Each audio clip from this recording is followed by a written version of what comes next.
નમસ્તે વિદ્યાર્થી મિત્રો, ધોરણ 8 વિષય ગણિતમાં ચેપ્ટર નંબર 1 સમય સંખ્યાઓમાં આપણે સ્વાધ્યાય 1.1 કરીશું.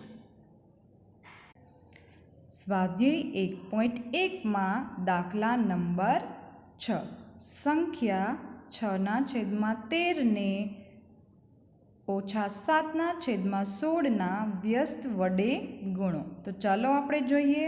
અહીં આપેલ સંખ્યા 6/13 ને આપેલી સંખ્યા -7/16.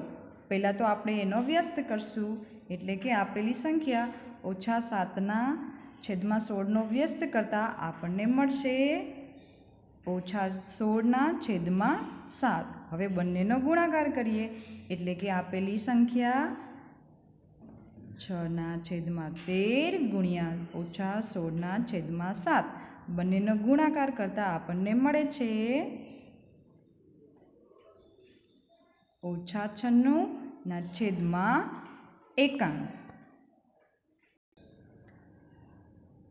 ત્યાર પછીનો દાખલો છે 1/3 ગુણ્યા કૌંસની અંદર 6 ગુણ્યા 4/3 ની અને 1/3 ગુણ્યા 6 ગુણ્યા 4/3 કઈ રીતે ગણતરી કરી શકાય એનો આપણે ગુણધર્મ કહેવાનો છે.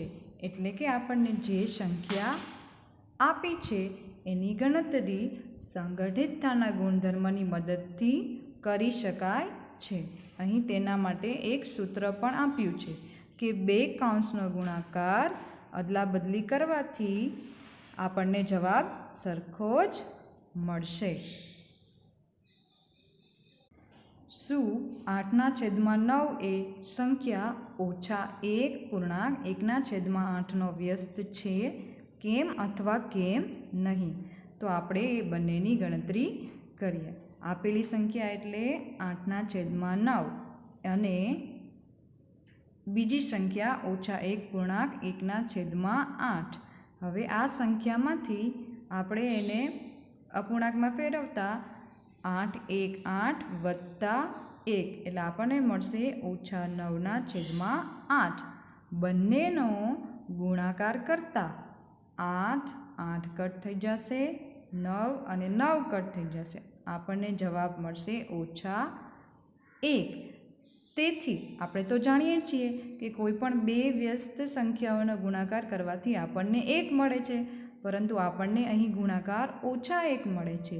તેથી આપેલી સંખ્યા એ -1.1/8નો વ્યસ્ત નથી.